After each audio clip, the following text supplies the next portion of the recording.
Hello guys, எல்லாரும் எப்படி இருக்கீங்க? இன்னைக்கு நான் உங்களுக்காக ஒரு தரமான வெப் சீரிஸ் தான் கொண்டு வந்திருக்கேன். வெப் சீரிஸோட பேர் ராக். இந்த சீரிஸோட ஒன்லைன் என்னன்னு பார்த்தீங்கன்னா, டெல்லியில டீனேஜ் வயசு கொண்ட அக்கா தம்பி 2 பேர் மர்மமான முறையில் காணாம போறாங்க. அப்படி காணாம போன இந்த கேஸை படத்தோட ஹீரோவான எஸ்ஐ இன்வெஸ்டிகேஷன்ல இறங்குறாரு. காணாம போன அக்காவும் தம்பியும் என்ன ஆனாங்கன்னு தேடி போகும்போது தான் டெல்லியில இருக்க ஒரு மர்மமான காட்டுக்குள்ள கொடூரமான முறையில் அக்காவும் தம்பியும் கொல்லப்பட்டிருக்காங்க. மிஸ்ஸிங் கேஸ் இப்ப மர்டர் கேஸ் ஆயிடுச்சு. இந்த மர்டர் கேஸை நம்ம எஸ்ஐ இன்வெஸ்டிகேட் பண்ண இதுக்கு பின்னாடி 2 பேர் இருக்காங்கன்னு தெரிய வருது. அந்த 2 பேர் எதுக்காக இந்த 2 சின்ன பசங்களை கொலை பண்ணணும்? இதுக்கு பின்னாடி இருக்கக்கூடிய காரணம் என்ன? கடைசியில நம்ம ஹீரோ அந்த 2 கொலைகாரங்களை கண்டுபிடிச்சாங்களா? இப்படி பல கேள்விகளுக்கு நம்ம கொஞ்சம் கூட எதிர்பார்க்காத லெவல்ல ஏகப்பட்ட ட்விஸ்ட் அண்ட் டர்ன்ஸோட சொன்ன வெப் சீரிஸ் தான் இந்த ராக். ஆக்சுவலா இந்த series based on true story. 1970s Billa and ரங்கான்னு கொடூரமான கொலைகாரங்க இதே மாதிரி 2 பேரை கொலை பண்ணியிருக்காங்க. ஸோ அந்த ட்ரூ இன்சிடென்ட்ஸை பேஸ் பண்ணி தான் இந்த சீரிஸ் எடுத்திருக்காங்க. சரி வாங்க, இப்போ நம்ம இந்த சீரிஸோட முழு கதைக்குள்ள போகிறதுக்கு முன்னாடி நம்ம சேனலுக்கு நீங்கள் புதுசாக வந்திருந்தீங்கன்னா மறக்காம நம்ம தமிழ் ஸ்டோரிஸ் சேனலை சப்ஸ்கிரைப் பண்ணிக்கோங்க. அண்ட் உங்களுக்கு இந்த வீடியோ பிடிச்சிருந்துச்சுன்னா லைக், கமெண்ட், ஷேர். லைக் பண்ணும்போது கமெண்ட் செக்ஷனில் ஹைப்ன்ற ஒரு ஆப்ஷன் வரும். அந்த ஹைப்பிங் கிளிக் பண்ணிட்டீங்கன்னா நம்ம சேனலில் போடக்கூடிய வீடியோக்கள் வெகுஜன மக்களுக்கு போய் சேரும். ஸோ மறக்காம ஹைப்பிங் கிளிக் பண்ணிக்கோங்க. சரி வாங்க, இப்போ நம்ம இந்த சீரிஸோட முழு கதைக்குள்ள போவோம். சீரிஸோட ஓப்பனிங் சீன்லேயே சுமன் அண்ட் சுஹேல்ன்ற மாதிரி அக்கா தம்பி 2 பேர் காட்டுறாங்க. இவங்க ஒரு ஆர்மி குடும்பத்தை சேர்ந்த பசங்க. 2 பேரும் ஸ்கூலுக்கு போயிட்டு வந்துட்டு இருக்காங்க. ஒரு நாள் சுமன் என்ற இந்த பொண்ணு பக்கத்தில் இருக்க ரேடியோ ஸ்டேஷன்ல போயிட்டு லைவ்ல பாட்டு பாட போறாங்க. ஸோ அதுக்காக ரெடி ஆகிட்டு இருக்கா. அந்த பசங்களுடைய அம்மாவும் நல்லா போயிட்டு பாடிட்டு வாமா, உன் கூட துணைக்கு தம்பியும் கூட்டு போ அப்படின்ற மாதிரி தம்பி சுஹேல அம்மா கூட அனுப்பி வைக்கிறாங்க. அக்காவும் தம்பியும் ரொம்ப சந்தோஷமா பக்கத்தில் இருக்க ரேடியோ ஸ்டேஷனுக்கு பாட போயிட்டு இருக்காங்க. கற்பனா இந்த பக்கம் இந்த சம்பவம் நடக்கிறதுக்கு சரியா ஒரு 8 நாளுக்கு முன்னாடி பாம்பேல ஒரு தியேட்டர்ல ரஜு அண்ட் பாபுன்னு 2 பேரை காட்டுறாங்க. இவங்களுக்கு முன்னாடி சீட்ல ஒரு கப்பிள்ஸ் உட்காந்துட்டு இருக்காங்க. அந்த கப்பிள்ஸ் என்ன பண்றாங்கன்றத பின்னாடி உட்காந்துட்டு இருக்க இந்த ரஜுவும் பாபுவும் பார்த்துக்கிட்டே இருக்கான். கொஞ்ச நேரத்துல முன்னாடி இருந்த அந்த கப்பிள்ஸ்ல ஹஸ்பண்ட் மட்டும் நேரா ரெஸ்ட் ரூம் போறான். அவனை ஃபாலோ பண்ணிட்டு ரஜுவும் பாபுவும் ரெஸ்ட் ரூம் போறாங்க. இந்த சீரீஸ்ல முக்கியமான கேரக்டர்ஸ்னா அது இந்த ரஜு அண்ட் பாபு தான். இவனுங்க என்ன பண்ண போறான்றத பொறுத்து இருந்து பார்ப்போம். அப்படியே கட் பண்ணா திரும்பவும் இப்ப கரண்ட்ல ஓப்பனிங்ல அக்கா தம்பி 2 பேரும் ரேடியோ ஸ்டேஷனுக்கு பாட போனாங்கல்ல, அவங்களுடைய பாடல் இன்னும் கொஞ்ச நேரத்துல லைவ்ல பாட போறாங்கன்ற மாதிரி அந்த பசங்களுடைய அப்பா அம்மா 2 பேருமே வீட்டுல ரேடியோ ஆன் பண்ணிட்டு உட்காந்துட்டு இருக்காங்க. ஆனா இவங்க பொண்ணு பாடவே இல்லை. ஏன் நம்ம பொண்ணு பாடல? ஏதாவது ப்ராப்ளமா இருக்குமா? சரி நானே போயிட்டு அவங்களை கூட்டிட்டு வந்துறேன் அப்படின்ற மாதிரி அந்த பசங்களுடைய அப்பா ஸ்கூட்டர் எடுத்துக்கிட்டு நேரா பக்கத்துல இருக்க அந்த ரேடியோ ஸ்டேஷனுக்கு போறாரு. அங்க போனதுமே தன்னுடைய பொண்ணும் பையனும் வந்தாங்களான்ற மாதிரி விசாரிக்க, இல்ல அவங்க 2 பேரும் இங்க வரவே இல்லை, அதனாலதான் வேற ஒருத்தவங்க பாடினாங்க அப்படின்ற மாதிரி சொல்ல, இது கேட்டதுமே பசங்களுடைய அப்பாவான மிலிட்டரிக்காரர் ஒரு மாதிரி அப்செட் ஆகிறாரு. இது ரேடியோ ஸ்டேஷனே வரலையா, ஒருவேளை வீட்டுக்கு போயிருப்பாங்களோ அப்படின்ற மாதிரி வீட்டுக்கு ஃபோன் பண்ணா வீட்டுல அந்த பசங்களுடைய அம்மா ஷாக் ஆகுறாங்க. என்னங்க சொல்றீங்க, நீங்க தான் பசங்களை கூட்டு வரேன்னு போனீங்க, இப்ப வீட்டுக்கு வந்துட்டாங்களான்னு கேக்குறீங்க அப்படின்ற மாதிரி அவங்க ஒரு பக்கம் ஷாக் ஆக, சரி ஓகே நீ பதட்டப்படாத, பசங்க நீங்க தான் எங்கேயாச்சும் பஸ் ஸ்டாண்ட்ல வெயிட் பண்ணிட்டு இருப்பாங்க, நான் போய் அவங்களை கூட்டிட்டு வரேன் அப்படின்ற மாதிரி இவர் ஒரு பக்கம் தொடர்ந்து தன்னுடைய பசங்களை தேடிட்டு இருக்காரு. ஆனா எங்க தேடியும் கிடைக்கல. அப்படியே கட் பண்ணா இந்த பக்கம் திரும்பவும் 8 நாளுக்கு முன்னாடி அந்த தியேட்டர்ல பாபு அண்ட் ரஜு ஒரு நபரை ஃபாலோ பண்ணிட்டு ரெஸ்ட் ரூம்குள்ள போனாங்கல்ல. உள்ள போனதுமே அந்த நபர் கிட்ட வாண்டடா வம்பிழுத்து அவனை போட்டு அடி போலம் பொழந்து அவங்க கிட்ட இருக்க பர்ஸ் பணம் எல்லாத்தையும் திருடிட்டு வந்துறானுங்க. இப்படிப்பட்ட திருட்டு பசங்க தான் இந்த ரஜு அண்ட் பாபு. பணத்துக்காக எந்த எக்ஸ்ட்ரீமுக்கும் போகக்கூடியதான் இந்த ரஜு. பாபு வாட்ச் கொஞ்சம் பயந்தவன். ஆனா அந்த ரஜு என்ன சொல்றானோ அது எல்லாத்தையுமே கேட்கக்கூடியவன் தான் இந்த பாபு. இப்படி இந்த 2 கிரிமினல்ஸோடைய பாஸ்ட பத்தி நம்ம கிட்ட விவரிச்சுக்கிட்டு இப்ப அப்படியே கரண்ட்ல டெல்லியில இருக்க ஒரு போலீஸ் ஸ்டேஷனை காட்டுறாங்க. அந்த போலீஸ் ஸ்டேஷன்ல இருக்கக்கூடிய ஒரு எஸ்ஐ, இவர் தாங்க இந்த படத்தோட ஹீரோவே. இவருடைய அப்பா கான்ஸ்டபிளாவே இருந்து கிட்டத்தட்ட 30 வருஷமா சர்வீஸ் பண்ணி ரிட்டையர் ஆயிருப்பாரு. எப்படியோ தான் பையனை நல்லா படிக்க வச்சு எஸ்ஐ ஆகிட்டாரு. தன்னுடைய பையன் போலீஸ் டிபார்ட்மெண்ட்ல அடுத்தடுத்த ஒரு மிகப்பெரிய இடத்துக்கு போகணுன்றதுக்காக தொடர்ந்து கூடவே இருந்து சப்போர்ட் பண்றாரு. இவருடைய உயரதிகாரிகளுக்கு இவர் கையால செஞ்ச சாப்பாடை வீட்டுல இருந்து கொண்டு வந்து ஸ்டேஷன்ல எல்லாருக்கும் கொடுக்குறாரு. இப்படிப்பட்ட ரொம்பவே ஒரு இன்னசென்ட்டான அப்பா தான் நம்ம ஹீரோவுடைய அப்பா. ஹீரோக்கு என்னன்னா தான் அப்பா இந்த மாதிரி லஞ்ச் கொண்டு வரதெல்லாம் சுத்தமா பிடிக்கல. சோ இதெல்லாம் ஒரு பக்கம் போயிட்டு இருக்கும் போதே சுஹேல் அண்ட் சுமன்ன்ற ஆர்மி ஆபீசரோட 2 பிள்ளைகள் காணும்ன்றத ஸ்டேஷனுக்கு இன்ஃபார்ம் பண்றாங்க. உடனே இந்த கேஸை நம்ம ஹீரோ தான் கையில் எடுத்து இன்வெஸ்டிகேட் பண்ண ஆரம்பிக்கிறாரு. முதல்ல பசங்களுடைய அப்பா அம்மா போய் விசாரிக்கிறாங்க. அதுக்கப்புறம் பசங்க வீட்டுல இருந்து எங்க போனாங்க, நடுவில் எங்க இருந்து காணாம போனாங்க, இப்படி எல்லா கோணத்திலயும் ஒரு பக்கம் இவங்க விசாரிச்சுக்கிட்டு இருக்க, அப்பதான் லாஸ்டா பசங்களை பஸ் ஸ்டாண்ட் பக்கம் பார்த்ததா ஒரு சிலர் சொல்றாங்க. அடுத்ததா இந்த டெல்லியில இந்த மாதிரி ஆள் கடத்தல் இந்த மாதிரி வேலைகள்லாம் பண்ணக்கூடிய ஆட்கள் இருக்கக்கூடிய ஏரியாக்கெல்லாம் போயிட்டு ஹீரோ அங்க இருக்கிறவங்கள பிடிச்சி விசாரிச்சுக்கிட்டு இருக்காரு. சோ இந்த விசாரணை எல்லாம் ஒரு பக்கம் போயிட்டு இருக்க, அப்படியே கட் பண்ணா இந்த பக்கம் திரும்பவும் பிளாஷ்பேக்ல பாம்பேல இருக்க அந்த 2 கிரிமினல்ஸ் ஆன ரஜு அண்ட் பாபு, அவனுங்க 2 பேரும் இப்போ முழு நேர கொள்ளைக்காரங்களா மாறிட்டானுங்க. ராத்திரியில போற வழியில தோரமா இருக்க கார் கண்ணாடியை உடைச்சு அந்த காரை திருடிக்கிட்டு அந்த கார்லயே ஊரை சுத்திக்கிட்டு நேரா ஒரு பணக்கார வீட்டை பிடிச்சி அந்த வீட்டுக்குள்ள யாருக்கும் தெரியாம உள்ளுக்குள்ள இறங்கி உள்ள எவ்வளவு பொருள் கிடைக்குதோ அது எல்லாத்தையுமே சுருட்டிக்கிட்டு அதோட மட்டும் விடாம இந்த ரஜுன்றவன் என்ன பண்றானா அந்த பணக்கார வீட்டுக்குள்ள இருந்த ஒரு சின்ன பையனையும் காருக்குள்ள கடத்தி கொண்டு வந்துறான். இப்படி திருடுறது மட்டும் இல்லாம கிட்னாப்பிங் முதல் கொண்டு இந்த 2 பேரும் பண்ணிட்டு இருக்கானுங்க. சோ இப்படி பாம்பேல இருக்க இந்த 2 கிரிமினல்ஸை பத்தி நமக்கு காமிச்சுக்கிட்டே இவனுங்களுக்கும் இப்போ டெல்லியில காணாம போயிருக்க சுமன் அண்ட் சுஹேல் இவங்க 2 பேருக்கும் ஏதோ ஒரு சம்பந்தம் இருக்குன்ற மாதிரி தான் நமக்கு விஷுவலா காமிச்சிட்டு வராங்க. கற்பனா இந்த பக்கம் இந்த கேஸ் இன்வெஸ்டிகேட் பண்ணிட்டு இருக்கக்கூடிய நம்ம ஹீரோ எஸ்ஐ இருக்கார்ல, அவருக்கு ஒரு இன்ஃபர்மேஷன் வருது. இந்த மாதிரி லாஸ்டா அந்த பசங்க ஒரு கிரீன் கலர் பழைய ஃபியட் கார்ல போனதாகவும் அந்த கார் பக்கத்துல இருக்க ஒரு காட்டு பகுதிக்குள்ள போன மாதிரியும் அந்த வழியா போன ஒரு பால்காரர் சொன்னதா அந்த இன்ஃபர்மேஷன் கிடைச்சி இப்போ அந்த காட்டுக்குள்ளேயும் போய் சர்ச் பண்ணிட்டு இருக்காங்க. ஆனா ஜோன் மழை இவங்களால ஒரு கட்டத்துக்கு மேல இன்வெஸ்டிகேஷனை அந்த இரவு தொடர முடியல. சோ அதனால நாளைக்கு முழுசா வந்து தேடலாம், இதுக்கு மேலேயும் காட்டுக்குள்ள தேட முடியாதுன்ற மாதிரி இவங்க டீம் அங்கிருந்து கிளம்பிடுறாங்க. அவங்க போன அடுத்த நாள் மழை எல்லாம் ஓஞ்சதுக்கு அப்புறம் அன்னைக்கு காலையில இந்த காட்டு வழியா சைக்கிள்ல போன ஒரு நபர் எதையோ பார்த்து மிரண்டு ஓடுறாரு. நடான்னு பார்த்தா அந்த காட்டுக்குள்ள நேத்து முழுக்க இவங்கெல்லாம் தேடிட்டு இருந்த சுமன் அண்ட் சுஹேல் என்ற அந்த 2 சின்ன பசங்களுடைய உடல் கொடூரமான முறையில கொல்லப்பட்டு அங்க போடப்பட்டிருக்காங்க. அந்த குழந்தைங்களோட பாடிஸை பார்த்து தான் அவர் பயந்து ஓடி இருக்காரு. இங்க எபிசோட் 1 முடிக்கிறாங்க. எபிசோட் 2 ஆரம்பத்துல காட்டுக்குள்ள மர்மமான முறையில கொல்லப்பட்டு கிடக்குற அந்த 2 சின்ன பசங்களுடைய உடல் அதை பாக்குறதுக்காக நம்ம எஸ்ஐ அவர் டீமோட வந்திருக்காரு. அங்க ஃபாரன்சிக் டீமும் ஒரு பக்கம் வந்திருக்காங்க, எவிடன்ஸ் எல்லாம் கலெக்ட் பண்ணிட்டு இருக்காங்க. அப்படி இவங்க எவிடன்ஸ் கலெக்ட் பண்ணிட்டு இருக்கும்போது தான் ஒரு பழைய கார் கண்ணாடி உங்களுக்கு ஒன்று கிடைக்குது. அந்த கண்ணாடியை வச்சு அது எந்த மாடல் கார் அதை கண்டுபிடிச்சதுக்கு அப்புறம் இந்த கோணத்திலலாம் விசாரிக்கணுன்ற மாதிரி ஹீரோ ஒரு பக்கம் கிடைக்கிற ஒரு சின்ன சின்ன தடையும் கூட விடாம எல்லாத்தையும் எடுத்துக்கிறாங்க. நேற்று வரைக்கும் ஒரு சாதாரண மிஸ்ஸிங் கேஸா இருந்தது, இன்னைக்கு நாடே பத்தி எறியற மாதிரி பயங்கரமான மர்டர் கேஸா மாறி இருக்கு. அதுவும் ஒரு ஆர்மி ஆபீசரோட பசங்க இறந்திருக்காங்கன்ற விஷயம் மக்கள் மத்தியில வைரலா பரவிடுச்சு. ஸோ அதனால ஹீரோவுடைய மேலதிகாரி வந்து இங்க பாருப்பா, நீ என்ன பண்ணுவேன்னு எங்களுக்கு தெரியாது, சீக்கிரமாவே குற்றவாளிகளை கண்டுபிடிக்கணும், இல்லைன்னா பெரிய பிரச்சனை ஆயிடும் அப்படின்ற மாதிரிலாம் சொல்லிட்டு பாருங்க. இந்த பிரச்சனைனாலே நம்ம ஹீரோவும் தொடர்ந்து இந்த குற்றவாளிகள் யாரா இருக்கும், எதுக்காக இந்த 2 சின்ன பசங்களை இப்படி கொடூரமா கொலை பண்ணி போட்டு போயிருக்கணும், என்ன காரணமா இருக்கும் அப்படின்ற மாதிரி எல்லா கோணத்திலையும் ஹீரோ ஒரு பக்கம் இன்வெஸ்டிகேட் பண்ணிட்டு இருந்தாலும் இன்னொரு பக்கம் குழந்தைங்களை இழந்த அந்த ஆர்மி ஆபீசர் உடைஞ்சு போயிருக்காரு. அவருடைய வீட்டில் இருக்க அவருடைய மனைவி குழந்தைங்களோட பாடிஸை பார்த்ததுக்கு அப்புறமும் தன்னுடைய பசங்க இறந்துட்டாங்கன்றத அவங்களால ஏத்துக்கவே முடியல. அவங்க ஒரு மாதிரி பித்து பிடிச்ச மனநிலைக்கு போயிடுறாங்க. இப்படி அந்த 2 குழந்தைகளையும் இழந்துட்டு அந்த குடும்பம் ஒரு மாதிரி உடைஞ்சு போயிருக்க. அப்படியே கற்பனா இந்த பக்கம் சரியா ஒரு 6 நாளுக்கு முன்னாடி பாம்பேல இருக்க அந்த 2 கிரிமினல்ஸ் இருக்கானுங்களே, அதுல ரஜுன்ற ஒருத்தன் சரியான சைக்கோ, இவனுக்கு ஒரு பெரிய பேக் ஸ்டோரி இருக்கு, அது என்னன்றதை நம்ம போக போக பார்ப்போம். இப்போ இவன் பாம்பேல இருக்க ஒரு கவர்மெண்ட் ஹாஸ்பிட்டலுக்கு போயிருக்கான். அங்கதான் இவனுடைய காதலியான ஜென்னின்ற ஒரு நர்ஸ் வேலை பார்க்குறாங்க. அவங்கள போய் நேரில் மீட் பண்ணி இங்க பாரு, இன்னும் கொஞ்ச நாள்ல நம்ம பிரச்சனையெல்லாம் சால்வ் ஆயிடும், எனக்கு ஒரு இடத்துல இருந்து பெரிய அமௌண்ட் வரப்போகுது, அந்த பணம் வந்ததும் நம்ம 2 பேரும் கல்யாணம் பண்ணிட்டு சந்தோஷமா வாழலாம் அப்படின்ற மாதிரிலாம் சொல்லிட்டு போறான். இவன் எப்பேற்பட்ட கிரிமினல்ன்றது அந்த சிஸ்டருக்கு இன்னும் தெரியல. அது தெரியாம தான் அவங்க கூட அவங்க பழகிட்டு இருக்காங்க. ஸோ இதெல்லாம் ஒரு பக்கம் போயிட்டு இருக்கும்போது இந்த பக்கம் ரஜுவோடைய பார்ட்னரான அந்த பாபு இருக்கான, அவனுடைய கஸ்டடியில் தான் இவங்க கடத்திட்டு வந்த அந்த சின்ன பையன் இருக்கான். அவன் எனக்கு பாத்ரூம் வருது அப்படின்ற மாதிரி கேட்க, சரி ஓகே வாடா அப்படின்ற மாதிரி இந்த பாபு அந்த சின்ன பையனை கூட்டிட்டு வெளியில பாத்ரூம் போறதுக்காக கூட்டு போயிருக்கான். ஒரு சின்ன கேப்ல இந்த பையன் அவங்ககிட்ட இந்த எஸ்கேப் ஆக பின்னாடியே அவன் ஓடி போய் துரத்தி பிடிச்சிடறான். இதெல்லாம் நடந்துட்டு இருக்கும்போதே இந்த பக்கம் நம்ம ரஜு சின்ன பையனுடைய அப்பாவை மிரட்டி ஒரு இடத்துல பணத்தை கொண்டு வர சொல்லியிருக்காரு. பையனுடைய அப்பாவும் பணத்தை ஒரு பேக்ல கொண்டு வந்து சொன்ன இடத்துல வைக்க உடனே அந்த ரஜுவும் போயிட்டு அந்த பேக் எடுத்து ஓபன் பண்ணி பார்க்கும்போது தான் இங்க தான் கதையில ஒரு ட்விஸ்ட். இவனை பிடிக்கிறதுக்காக கூடவே போலீஸ்காரங்களையும் கூட்டு வந்திருக்கான். போலீஸ்காரங்க மஃப்டியில் அங்க சுத்து போடுறாங்க. அந்த ஸ்பாட்லயே ரஜு அவங்க கிட்ட இருந்து அசால்ட்டா எஸ்கேப் ஆயிடும். எப்படி இந்த கிரிமினல்ஸ் பாம்பேல இவங்க என்ன மாதிரியான அட்ராசிட்டிஸ் எல்லாம் பண்ணிட்டு இருக்காங்கன்னு சொல்லிட்டு ஒரு பக்கம் காமிச்சிட்டே இப்போ அப்படியே கரண்ட்ல நம்ம ஹீரோ அந்த 2 பசங்களுடைய பாடிஸை போஸ்ட்மார்ட்டம் பண்ண டாக்டரை மீட் பண்ண வந்திருக்காரு. அந்த டாக்டரும் நம்ம ஹீரோ கிட்ட டீட்டெயிலிங் எக்ஸ்பிளைன் பண்றாங்க. இந்த மாதிரி அந்த 2 பசங்க பயங்கரமான முறையில் அவங்கள தாக்கியிருக்காங்க. அவங்களுடைய உடம்புல இருக்கக்கூடிய காயங்களை வச்சு பார்க்கும்போது ஏதோ ஒரு பழமையான கத்தியால தான் குத்தன மாதிரியான தடயம்லாம் கிடைச்சிருக்கு அப்படின்ற மாதிரிலாம் அந்த டாக்டர் எக்ஸ்பிளைன் பண்ணிட்டு இருக்காரு. ஸோ இந்த 2 குழந்தைங்களுக்கு ஒன்று அந்த குற்றவாளிகளுடைய கையில பழமையான கத்தி வச்சிருந்துருக்கானுங்க. இதுவும் ஒரு வகையில் இந்த கேஸ்ல நமக்கு யூஸ் ஆகும் அப்படின்ற மாதிரி நம்ம ஹீரோ எல்லாத்தையும் நோட் பண்ணிட்டு வராரு. அப்படியே கட் பண்ணா ஸ்டேஷன்ல நம்ம ஹீரோவுடைய மேலதிகாரி இருக்கார்ல, அவர் நம்ம ஹீரோவை கூப்பிட்டு இங்க பாருப்பா, உனக்கு சுத்தமாக டைம் கிடையாது, இன்னும் நீங்கள் அந்த கிரிமினல்ஸை கண்டுபிடிக்கவே இல்லை, உனக்கு இன்னும் ஒரு நாள் தான் டைம், அதுக்குள்ளே உன்னால் கண்டுபிடிக்க முடியலன்னா இந்த கேஸை நான் வேற ஒருத்தவங்களுக்கு ஷிஃப்ட் பண்ணிடுவேன், எனக்கு மேலிடத்துலேருந்து ஏகப்பட்ட ப்ரெஷர் அப்படின்ற மாதிரி ஹீரோவுடைய மேலதிகாரி ஒரு பக்கம் ப்ரெஷர் கொடுத்துட்டு போக அந்த விரக்தியிலேயே நம்ம ஹீரோ ஒருத்தரை மீட் பண்ண வந்திருக்காரு. அப்படி ஒரு மீட் பண்ணுறதுக்காக வந்திருக்கக்கூடிய நபர் டெல்லி நியூஸ் பேப்பரில் வேலை பார்க்கக்கூடிய ஜேர்னலிஸ்ட். இவங்க இந்த படத்துடைய கிட்டத்தட்ட ஹீரோயின் மாதிரி இந்த டபுள் மர்டர் கேஸை இவங்க தான் கவர் பண்ணிட்டு இருக்காங்க.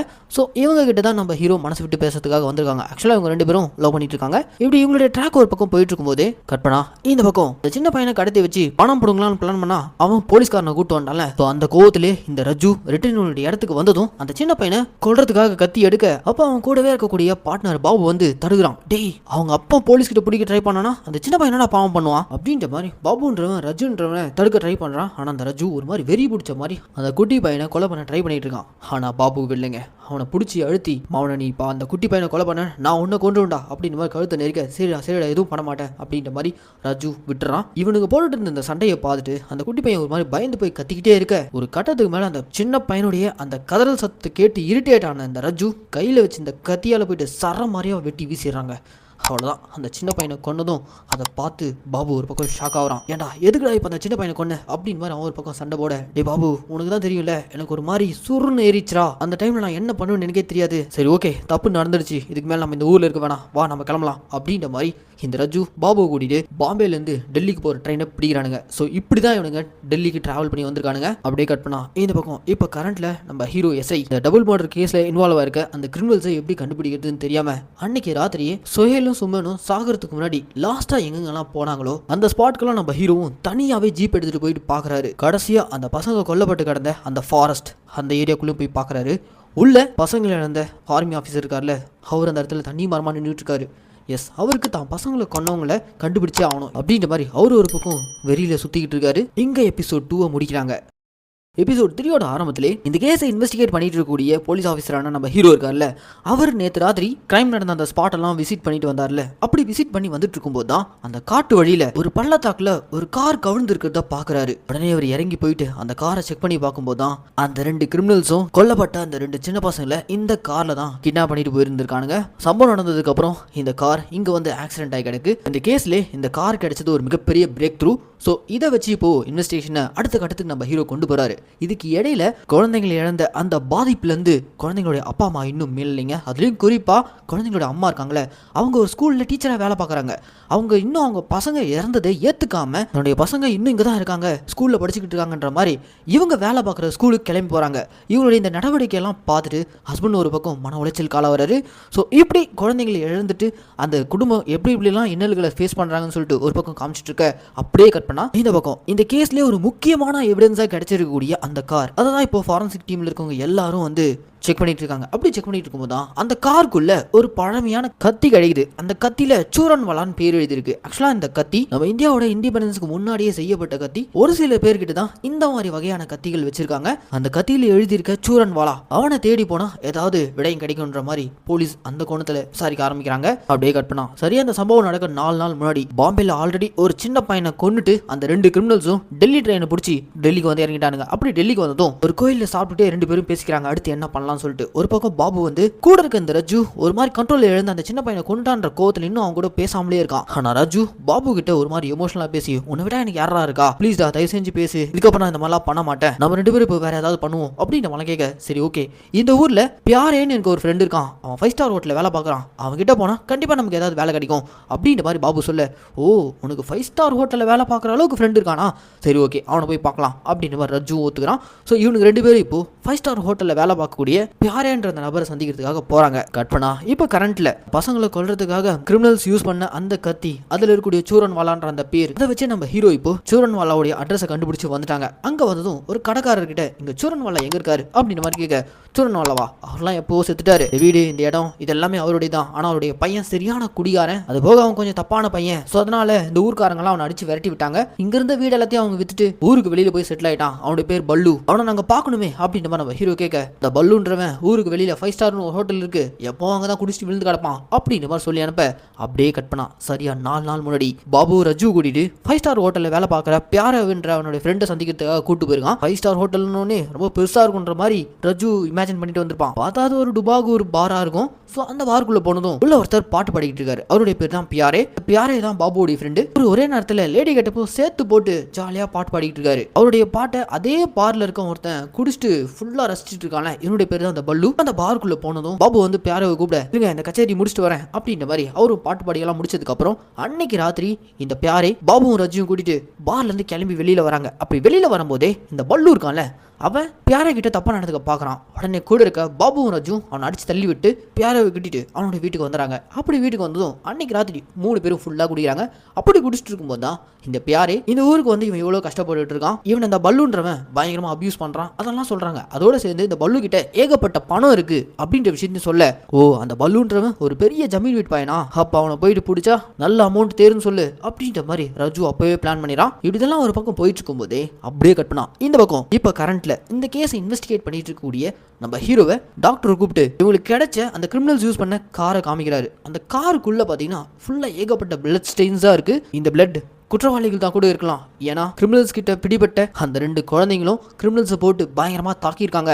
அதில் ஏற்பட்ட ரத்த கசிவு தான் இது. இந்த ரத்த கசிவெல்லாம் வச்சு பார்க்கும்போது கண்டிப்பா அந்த கிரிமினல்ஸ்க்கு பலத்த காயம் ஏற்பட்டிருக்கும். அவனுங்க அன்னைக்கு நைட் சம்பவம் பண்ணிட்டு கண்டிப்பா ஹாஸ்பிட்டல் ஏதாவது போய் அட்மிட் ஆயிருக்கணும் அப்படின்ற மாதிரிலாம் சொல்ல, அந்த கோணத்தில் நம்ம ஹீரோ விசாரிக்கும் போது தான் பக்கத்தில் இருக்க ஒரு கவர்மெண்ட் ஹாஸ்பிட்டலில் இந்த மாதிரி 2 பேர் வந்து அட்மிட் ஆகிட்டு பாதியில எந்திரிச்சு போயிருக்கான்ற விஷயம் தெரிய வருது. உடனே நம்ம ஹீரோ அந்த கவர்மெண்ட் ஹாஸ்பிட்டல் போய் விசாரிக்கிறாரு. அப்படி விசாரிக்கும் போது தான் 2 பேர் வந்தானுங்க. அவனுங்க உடம்புல இந்த அடியை பார்க்கும்போது யாரும் அடிச்சு போட்ட மாதிரி தான் இருந்துச்சு. ஆனா எங்க கிட்ட கார் ஆக்சிடென்ட்ன்ற மாதிரி சொல்லிட்டு வந்தானுங்க. நாங்க போலீஸ்க்கு இன்ஃபார்ம் பண்ணோம். போலீஸ் வந்து விசாரிக்கிறதுக்குள்ள அவனுங்க ஹாஸ்பிட்டல் விட்டே கிளம்பியிருக்கானுங்க அப்படின்றவெல்லாம் சொல்ல, சரி அப்போ ரிப்போர்ட் பண்ண போலீஸ் யாரு அப்படின்ற மாதிரி கேட்க, பக்கத்தில் இருக்க ஒரு ஸ்டேஷன்லேருந்து ஒரு கான்ஸ்டபிள் தான் வந்து அந்த 2 பேரும் விசாரிச்சுட்டு போயிருக்காங்க.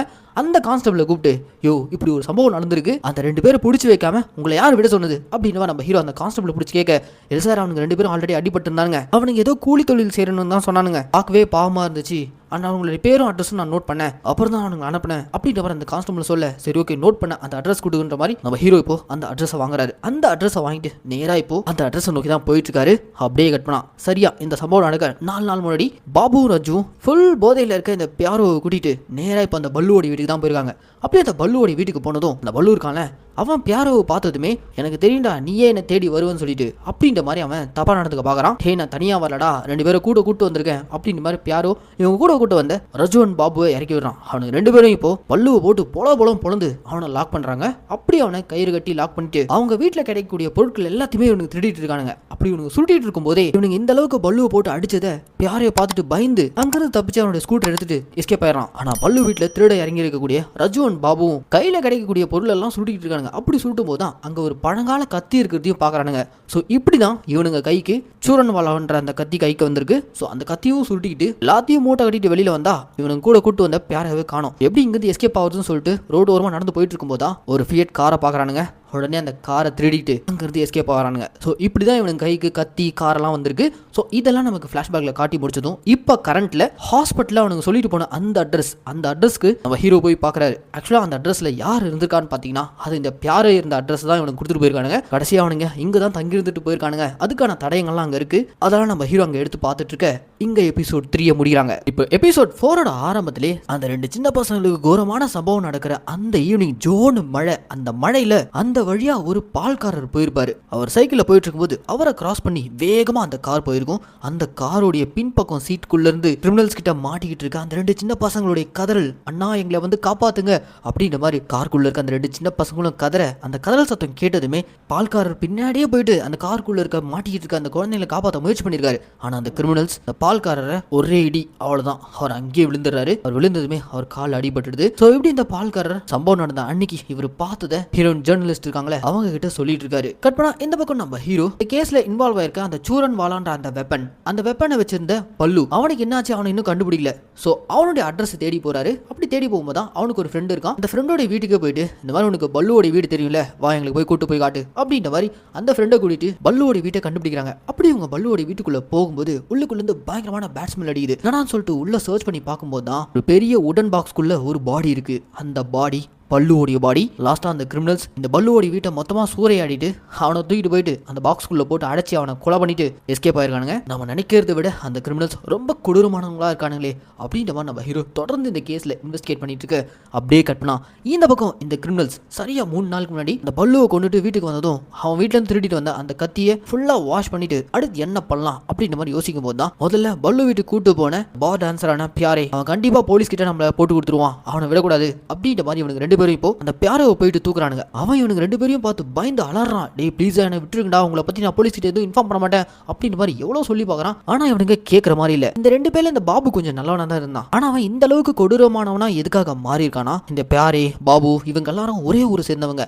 அந்த ஊர்ல இவன் சின்ன பையனா இருக்கும்போது இவனுடைய டெஸ்டிகல்ஸ் அடிபட்டு ஆபரேஷன் பண்ணி அதை ஒன்று ரிமூவ் பண்ணிருக்காங்க. அதுல இருந்தே பாபுவை போட்டு அந்த ஊர்க்காரங்களாம் பயங்கரமா கலாய்ச்சிருக்காங்க. நீ எதுக்கும் லாய்க்கல, இவன் ஒரு ஆம்பளையே கிடையாது அப்படின்னு நம்மளாம் கலாய்ச்சிருக்காங்க. அந்த கதையை அந்த பியாரே ரஜு கிட்ட சொல்லியிருப்பான். இந்த சின்ன வயசு டிராமா பாபுவை போட்டு பயங்கரமா பாடாப்படுத்திருக்கு. அந்த கதையை சொன்ன பியாரவே சும்மா விடக்கூடாது. அது போக அவனை வச்சுதான் பல்லுவை போய் முடிச்சோம். இவனை வெளியில விட்டா கண்டிப்பா இவன் நம்மள போலீஸ்ல போட்டு கொடுத்துருவான்னு சொல்லிட்டு இவனுக்கு 2 பேரும் பிளான் பண்ணி அந்த பியாராவை தூக்கிட்டு யாருக்கும் தெரியாத ஆள் மட்டுமே இல்லாத ஒரு காட்டுப்பகுதிக்கு தூக்கிட்டு வந்தாரானுங்க. அப்படி தூக்கிட்டு வந்ததும் பாபு மனசு மாதிரி ரஜி கிட்ட இல்ல வேணாம், என்னதான் இருந்தாலும் ஒரு புள்ள பூச்சி இவனை கொல்றதுனால நமக்கு ஒன்றும் கிடைக்க போறதில்ல, இவனை விட்டுடலாம் அப்படின்ற மாதிரி சொல்ல, டே பாபு நீ சரியான பயந்தாங்கோலிடா, இந்த பியாரைய சொன்ன மாதிரி நீ ஆம்பளையே கிடையாதா அப்படின்ற மாதிரி ரஜு ஒரு பக்கம் உஸ்பேத்திக்கிட்டு இருக்க. இதெல்லாம் ஒரு பக்கம் நடந்துட்டு இருக்கும்போது அதே காட்டு பகுதியில் ஒரு காதல் ஜோடி காதல் பண்ணிட்டு இருக்காங்க. அந்த சத்தம் கேட்டதுமே டப்புனு போயிட்டு காதலன் அசந்த நேரமா பார்த்து கூட இருந்த அந்த பொண்ணை இந்த ரஜு பையன் தூக்கிட்டு வந்துடுறான். அப்படி தூக்கிட்டு வந்ததும் அந்த பொண்ணுடைய வாயை பொத்தி அந்த பொண்ணை கொல்ல சொல்லி இப்போ பியாரை கையில கத்தியை கொடுத்து இவளை கொல்லு, நீயும் ஒரு மர்டர் பண்ணாதான் எங்களுக்கு நீ போட்டு கொடுக்க மாட்டேன் அப்படின்ற மாதிரி அவன் கையில கத்தியை கொடுக்க பாவம் பியாராவெல்ல முடியல, ஒரு மாதிரி கதறான். ஆனா கொஞ்ச நேரத்தில் அங்கே நடக்கிற அந்த சத்தத்தை கேட்டு அந்த பொண்ணு கூட அந்த காதலன் கூட ஒரு போலீஸ்காரனை கூட்டு வந்துட்டான். அவ்வளோதாங்க, போலீஸ் வராங்கன்னு தெரிஞ்சதும் இவனுக்கு 2 பேரும் தெரிச்சு அங்கேருந்து ஓட அவனுக்கு கூடவே எஸ்கேப் ஆகணும்னு ட்ரை பண்ண பியாரே ஒரு கட்டத்துக்கு மேலே இவனுக்கு கூட போனா கண்டிப்பாக இவனுக்கு நம்மள கதையை முடிச்சுவானுங்க சொல்லிட்டு அங்கே வந்த கான்ஸ்டபிள் காலிலே போய் விழுந்து, ஐயா என்னை வெளியில் விட்டுறாதீங்க, அவனுங்க என்னை கொண்டுருவானுங்க, தயவு செஞ்சு என்னை கூட்டு போயிட்டு ஜெயிலில் போட்டுருங்க அப்படின்ற மாதிரி சரண்டர் ஆயிரான். ஸோ இப்படி பியாரே ஒரு பக்கம் போலீஸில் சரண்டர் ஆக இப்போ அப்படியே கரண்ட்ல 2 குழந்தைங்களையும் இழந்த ஆர்மி ஆஃபீஸர் இருக்கார்ல, அவர் ஒரு சீக்ரெட் டிடெக்டிவ் வச்சு தன்னுடைய பசங்களுக்கு அந்த கிரிமினல்ஸ்னால என்னென்னலாம் நடந்துச்சுன்னு சொல்லிட்டு இன்ஃபர்மேஷன்ஸை கலெக்ட் பண்ணிட்டு கொண்டு வர சொல்லியிருப்பாரு. அவரும் இன்ஃபர்மேஷன் கொண்டு வந்திருக்காரு. அதை படித்து பார்த்ததுலேருந்து இவர் அப்படியே மொத்தமாக உடஞ்சி போயிடாரு. ஏன்னா அந்த அளவுக்கு இவருடைய குழந்தைங்க கொடூரங்களை அனுபவிச்சிருக்காங்க. இன்னொரு பக்கம் அந்த குழந்தைங்களுடைய அம்மா இருக்காங்களே, அவங்க ஸ்கூலுக்கு போயிட்டு ரொம்ப டிஸ்டர்ப்டாக பித்து பிடிச்ச நிலையில் கிளாஸ் நடத்திட்டு இருக்காங்க. ஆனால் அந்த ஸ்கூலுடைய பிரின்சிபால் வந்து, மேடம் நீங்கள் ஸ்கூலுக்கு வராதிங்க, கொஞ்சம் பிரேக் எடுத்துக்கோங்க அப்படின்ற மாதிரி வீட்டுக்கு அனுப்பி வராங்க. அப்படி இவங்க வீட்டுக்கு போகிற வழியில் இவங்க குழந்தைங்களை கடத்தி கொண்டு போய் கொலை பண்ண அதே மாதிரியான ஒரு கார் கிராஸ் ஆகுது. அந்த கார் ரோட்டில் நடந்து போயிட்டு இருக்க பசங்களுடைய அம்மாவை பார்த்ததும், வாங்கம்மா கார்ல ஏறிக்கங்க, நாங்கள் உங்களுக்கு லிஃப்ட் கொடுக்குறோம் அப்படின்ற மாதிரி அந்த காருக்குள்ள இருக்க நபர் கூப்பிட்டுருக்காரு. இதே மாதிரி தானே தன்னுடைய பசங்களை அவனுக்கு தூக்கிட்டு போயிட்டு நாசம் பண்ணிட்டானுங்க. அந்த விரக்தியில அந்த குழந்தையோட அம்மா கார் கண்ணாடி பிடிச்சி தாக்கியிருக்காங்க. கற்பனா இப்போ இந்த அம்மா ஸ்டேஷன்ல உட்கார வச்சிருக்காங்க. என்னன்னு பார்த்தா அந்த காருக்குள்ள ஒரு பிரெக்னென்ட் லேடியும் கூட அவங்க ஹஸ்பண்ட் வந்திருக்காங்க. ரோட்ல இவங்க தனியாக நடந்து போயிட்டு இருக்காங்களே, ஸோ இவங்களுக்கு லிஃப்ட் கொடுக்கலாம் தான் பார்த்தோம். ஆனால் திடீர்னு இவங்க ஒரு மாதிரி ஆக்ரோஷமாகி எங்க காரை தாக்கிட்டாங்க அப்படின்ற மாதிரி போலீஸ் கிட்ட கம்ப்ளைண்ட் கொடுத்துட்டு இருக்க அந்த ஸ்டேஷன்ல இருக்க ஆஃபீஸரா கொஞ்ச நாளுக்கு முன்னாடி ஊரையே உழுக்குன ஒரு அக்கா தம்பி மர்டர் கேஸ் இல்லமா, அது அவங்களுடைய பசங்க தான், அதுல இருந்து அவங்க ஒரு மாதிரி டிஸ்டர்ப்டா இருக்காங்க அப்படின்ற மாதிரி சொல்ல, ஓ அதுக்கு தான் எங்க காரை பார்த்தோம் அவங்க அப்படி தாக்குனாங்களா, சரி ஓகே எந்த கேஸும் வேணாம் அவங்கள விட்டுருங்க அப்படின்ற மாதிரி அந்த பிரெக்னென்ட் லேடி கேஸ் கொடுக்காம வாபஸ் வாங்கிறாங்க. அதுக்கப்புறம் அந்த குழந்தைங்களோட அம்மாவை வீட்டுக்கும் அனுப்பிடுறாங்க. ஸோ இப்படி அந்த 2 குழந்தைகளை இழந்த அந்த குடும்பம் கொஞ்சம் கொஞ்சமா செதஞ்சிட்டு இருக்க. அப்படியே கட்டணா இந்த பக்கம் ரஜுவன் பாபுக்கு அடைக்கலும் கொடுத்த அந்த பியாரே என்றவன் போலீஸ் காலில் விழுந்து வாண்டடா சிக்கிட்டான்ல, அவனை தேடி கண்டுபிடிச்சி நம்ம ஹீரோ இப்போ அந்த ஸ்டேஷன்ல போயிட்டு அவனை பிடிச்சி விசாரிக்கிறாரு. ரஜுவன் பாபுவோடைய ஸ்கெட்ச் காமிச்சு இந்த 2 பேர்ல உன்னுடைய கூட்டாளி யாரு அப்படின்ற மாதிரி கேட்க, இந்த பாபு தான் என்னுடைய கூட்டாளி, நானும் இவனும் ஒரே கிராமத்தை சேர்ந்தவங்க தான், ஊர்ல இருக்கும் போது தான் இவன் இவ்வளவு வயலண்ட் எல்லாம் கிடையாது, இங்க வந்து இந்த ராஜு கூட சேர்ந்து தான் இந்த அளவுக்கு வயலண்டான பர்சனா மாறிட்டான். சார் தயவு செஞ்சு என்ன வெளியில விட்டுறாதீங்க, என்ன வெளியில விட்டீங்கன்னா கண்டிப்பா அவனுக்கு 2 பேர் சேர்ந்து என்ன கொன்றுவானுங்க அப்படின்ற மாதிரி அவன் பயந்துகிட்டே சொல்ல, அதெல்லாம் இருக்கட்டும் அந்த 2 பசங்களை அவனுக்கு என்ன பண்ணானுங்க அப்படின்ற மாதிரி கேட்க, எது எந்த 2 பசங்க அப்படின்ற மாதிரி பியாருக்கு ஒன்றும் புரியல. எஸ் அந்த பசங்களை சம்பவம் பண்ணும்போது பியாருக்கு கூடவே இல்லை, அதுக்கு முன்னாடி தான் இவன் போலீஸ் கிட்ட மாட்டிட்டான். ஐயா அந்த 2 பேரை பத்தி எனக்கு தெரிஞ்ச உண்மை எல்லாத்தையுமே சொல்லிட்டேன், நீங்க சொல்ற அந்த 2 பசங்களுடைய மர்டர் கேஸ் பத்தியெல்லாம் எனக்கு எதுவுமே தெரியாது. சரி ஓகே உன் க்ளோஸ் ஃப்ரெண்ட் ரஜு 2 பேரும் ஒரே ஊருக்காக தானே, இப்போ அவன் எங்க போயிருப்பான், எந்த ஊர் அவனுடைய சொந்த ஊர் அப்படின்னு நம்ம ஹீரோ விசாரிக்க, அவனுடைய சொந்த ஊர் சோனிபேட், அந்த ஊர்ல அவனுக்கு ஒரு தங்கச்சி இருக்காங்க, ஸோ கண்டிப்பா அவன் அங்கே போயிருப்பான் அப்படின்ற மாதிரி இந்த பியாரைய சொல்ல, அடுத்த சீன்லயே நம்ம ஹீரோ அவன் டீமை கூட்டிட்டு சானிபேட்ன்ற அந்த ஊரை நோக்கி கிளம்ப கட் பண்ணி படி திரும்பவும் ஃபிளாஷ்பேக்ல சம்பவம் நடந்த அந்த ஈவினிங் இந்த 2 கிரிமினல்ஸும் எஸ்கேப் ஆகி கார்ல வேகமா போயிட்டு இருக்கும்போது ஜோனு மழைக்காக ரோட்டோரமா பஸ் ஸ்டாண்ட்ல வெயிட் பண்ணிட்டு இருக்க அந்த பசங்க கிரிமினல்ஸ் வந்துட்டு இருக்க இந்த காரை பார்த்ததுமே லிஃப்ட் கேட்கறாங்க. காருக்குள்ள கொடூரமான கிரிமினல்ஸ் இருக்காங்கன்னு சொல்லிட்டு அந்த குழந்தைங்களுக்கு தெரியல, உள்ளுக்குள்ள இருக்க இந்த கிரிமினல்ஸும் பெரிய சம்பவம் பண்ணாம டெல்லி விட்டு நான் போறது இல்லை அப்படின்ற மாதிரி சொல்லிட்டு பஸ் ஸ்டாண்ட் ஓரமா லிஃப்ட் கேட்டுட்டு இருக்க அந்த குழந்தைங்க கிட்ட கார் எடுத்துட்டு போக இங்க எபிசோட் 4 முடிக்கிறாங்க. இதுக்கப்புறம் தாங்க இந்த சீரீஸ்ல நீங்க கொஞ்சம் கூட எதிர்பார்க்காத லெவல்ல பல திருப்பங்கள் கொட்டி கிடக்கு. டியூரேஷன் காரணமா மிச்ச கதையை நான் பார்ட் 2ல சொல்றேன். அது வரைக்கும் ஸ்டே டியூன்.